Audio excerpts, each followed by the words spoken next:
I was born in 1969. I grew up in Houston, British Columbia. Graduated in 1987. Moved to Toronto for 3 years. Moved back to Vancouver. Moved to the Okanagan, stayed there for 13 years, and then moved back up to Smithers.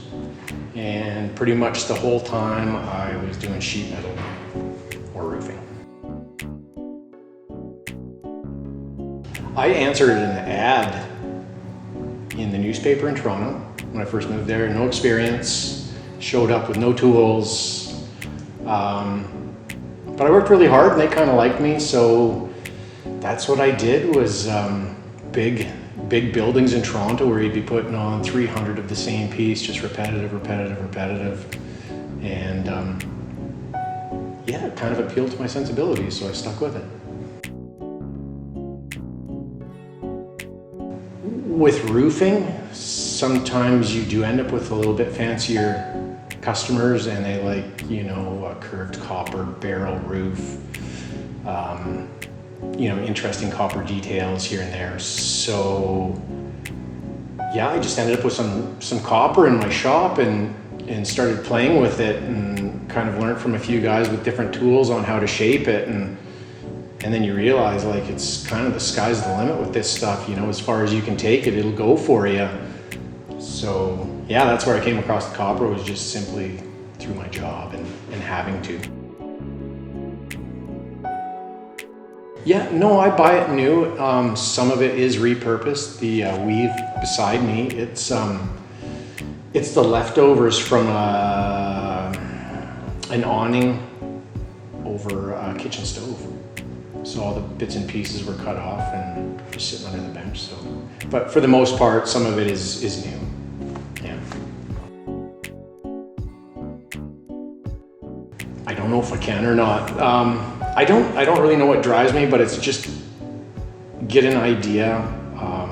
Sometimes it's an idea, and I'll try and make it happen. And sometimes I go on and I just pick up a piece of metal and it takes me in the direction it wants to go in.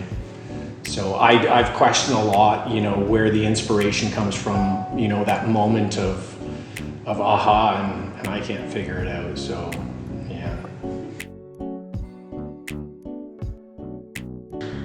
Well, the chest plate was because I was a competitive bodybuilder at one time, and because I don't have that particular look anymore, this is the only way I can manifest it, is through hammering it out in a sheet of metal.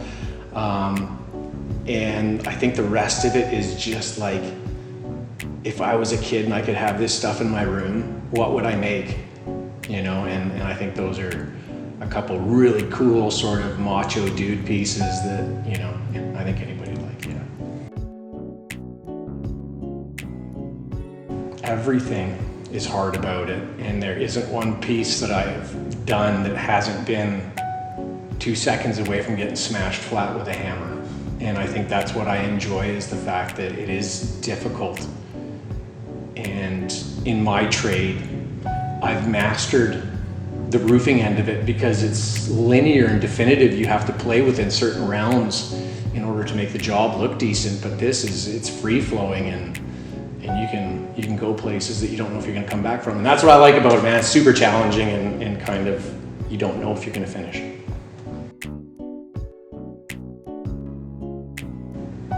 Persistence is really the only way I work through them. Persistence, just work at it as hard as you can. I've got a great work ethic, and just repeat. If it doesn't work the first time, try it again, and try it again, and try it again. Yeah.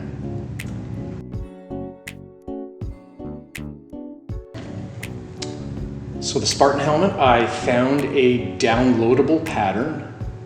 I printed it off, put it on the copper pieces, and then just kind of added my own little flavor to it. So making just the shell, the outside shape of it, was number one.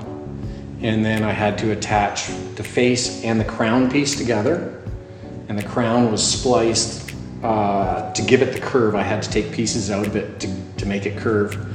And that left lines. So that was where I added the build out pieces, was more or less to give it a bit of depth, but also to cover up the workings that are underneath and make it look more attractive.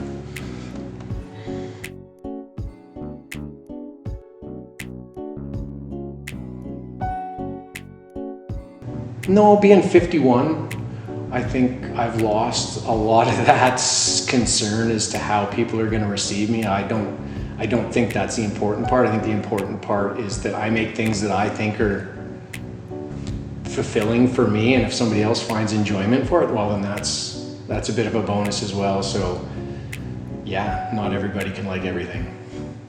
I'm good with that.